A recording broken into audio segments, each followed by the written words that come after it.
There is one principle that stands above success, above money, above talent, above intelligence, above luck. One truth that, if you understand it deeply, can change the entire direction of your life. Put God first, not when it's convenient, not when life is easy, not when everything is already going well. Put God first when you are confused. Put God first when you are failing. Put God first when you don't know what your next move is. Because everything you see in a man or woman who has truly succeeded, every achievement, every victory, every open door, is not just hard work. It is grace. And grace is a gift. Most people don't want to hear that. They want to believe they did it all by themselves. They want to believe they are self-made. But the truth is this: no one makes it alone. 40 years ago, a young man was failing in life. Not struggling, failing. A 1.7 GPA, flunking out of college. No clear future, no plan, no confidence. He sat in his mother's beauty shop, staring at himself in the mirror, trying to figure out what kind of man he was going to become. Behind him, a woman sat under a dryer. Every time he looked up, she was looking straight into his eyes. She asked for a pen. She said, "I have a prophecy." She looked at a young man who had no credentials, no degree, no evidence of greatness, and said, "You are going to travel the world and speak to millions of people?" At the time, it sounded ridiculous. How could someone who was failing academically, lost spiritually, and unsure about tomorrow be destined for something so big? But destiny doesn't ask for your permission, and God doesn't need your resume. Years later, that prophecy came true. He did travel the world. He did speak to millions. But that was never the most important part. The most important part was what carried him through every storm afterward. God protected him. God directed him. God corrected him. He didn't always stick with God, but God always stuck with him. That is the message most people miss. You don't have to be perfect. Don't be flawless. You don't have to get everything right. But if you keep God in your life, He will keep you grounded. He will keep you humble. He will keep you moving forward, even when you fall backward. If you want what successful people have, you have to do what they did. And what they did was not just hustle.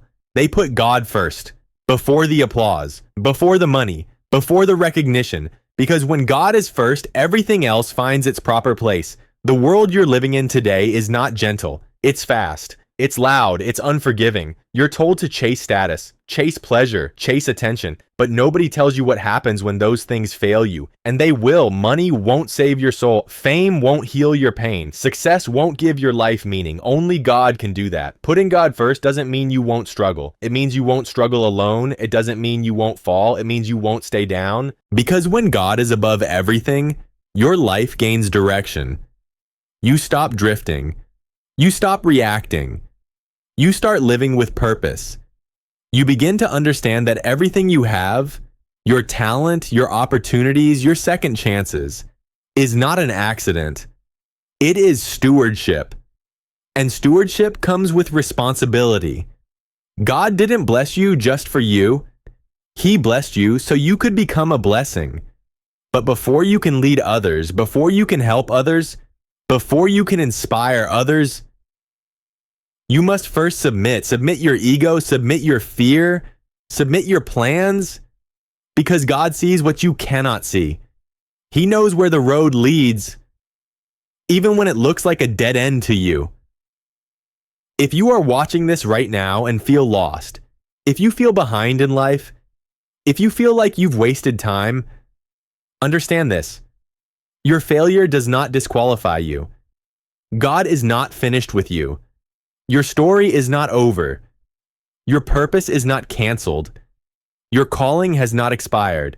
But it starts with one decision. Not tomorrow, not next year, not when things improve. Right now, decide that God will be first, right?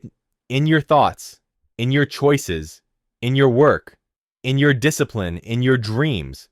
Because when God is first, you don't chase success. Success chases you. And in the next part, we will talk about something that scares most people. Something essential to every great life. Failure. Not small failure, but the courage to fail big. If you put God first, there is something else you must learn to accept.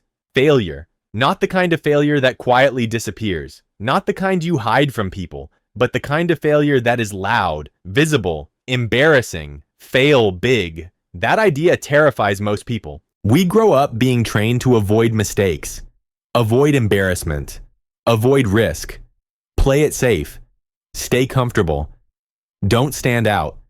But comfort has never produced greatness, and fear has never built a meaningful life. The truth is this: if you are not failing, you are not trying hard enough. Failure is not the opposite of success. Failure is the price of success. Today is the beginning of the rest of your life, and that should excite you. But if you're honest, it probably scares you. Because this world is not soft, it's competitive, it's demanding, it's unforgiving. And you only get one life. One. So why would you waste it trying to impress people who aren't brave enough to chase their own dreams? If God put a passion inside your heart, it was not a mistake. That desire, that itch, that restlessness you feel, it didn't come from nowhere. God does not plant dreams without intention. But here's what most people don't understand. Dreams without goals are just fantasies. They feel good, but they lead to disappointment. That's why you must dream big but live disciplined. Life goals, yearly goals, monthly goals, daily goals. Sometimes the goal is simple. Sometimes the goal is just to stay calm, to stay focused, to not lose control. But a goal gives your life structure, and structure gives your life direction. God rewards discipline, not motivation. Motivation comes and goes, discipline stays. Consistency is where most people fail. They show up for a week, they disappear for a month. They work hard on Tuesday and disappear by Friday, but consistency is faith in action. It's showing up even when you don't feel like it, even when no one is watching, even when results are slow. God honors persistence. There was an old test, 9 dots on a page.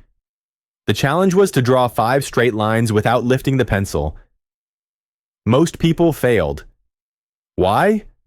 Because the solution required going outside the box. Most people never think outside the limits they were taught to obey, but faith has always required courage. If you want a life that looks different, you must be willing to act different. Don't be afraid to step outside the box. Don't be afraid to look foolish. Don't be afraid to fail publicly. Because the people who laugh at you today will applaud you tomorrow. If you don't quit, hard work works. That's not a slogan, that's reality. Successful people are not lucky, they are relentless. In this fast, distracted world, this text, tweet, scroll culture, remember this: just because you are busy does not mean you are making progress. Movement is not progress. You can run in place your entire life and never go anywhere. You must plan. Because we don't plan to fail. What course? We fail to plan? God is a God of order. Chaos is not discipline. Noise is not focus. Activity is not achievement. Fail big, but fail forward. Learn from it. Grow from it. Pray through it. Every failure is information. Every setback is instruction. And when you fail while putting God first, failure does not destroy you. It refines you. It builds humility. It builds wisdom. It builds strength. God uses failure to shape leaders because a man who has never failed has never been tested, and a woman who has never struggled has never learned resilience. If you are afraid to fail, you will live a small life. But if you trust God enough to take risks, your life will expand, not overnight, not instantly, but intentionally. Fail big, dream big, work hard, stay disciplined, stay consistent. Because when God is above everything, failure becomes preparation, not punishment. And in the next part, we will confront the final truth that humbles every human being. You can't take any of this with you. There is a truth that humbles every human being. No matter who you are, no matter how successful you become, no matter how much money you make, you can't take it with you. You will never see a U-Haul behind a hearse. Not your house, not your cars, not your bank account. Not your titles, not your followers. One day, all of it stays here.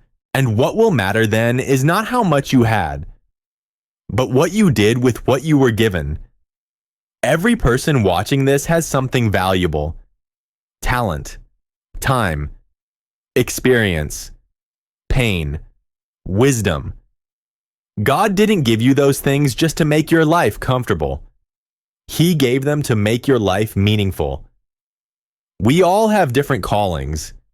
Some of you will be doctors, some lawyers, some scientists, some educators, some nurses, some teachers, some builders, some creators, some preachers. Different paths.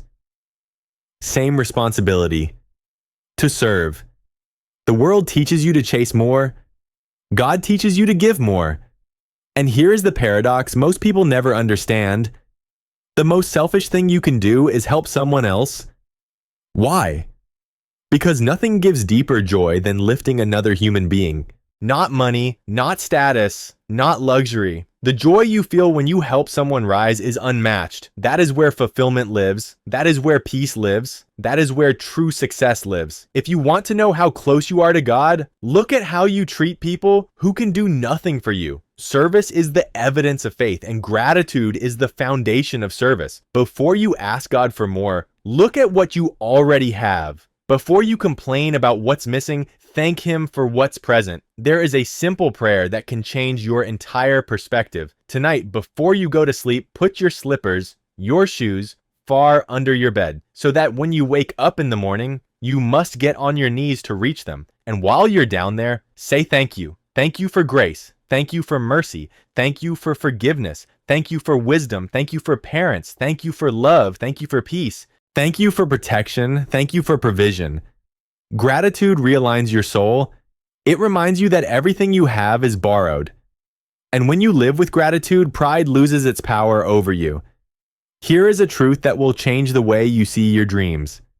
Any true desire in your heart for something good is God's proof sent ahead of time to show you that it already belongs to you. That desire, that calling, that vision you can't shake, it's not random. God does not tease you with purpose. He reveals it. But claiming it requires action. Faith without work is empty. So work hard. Be disciplined.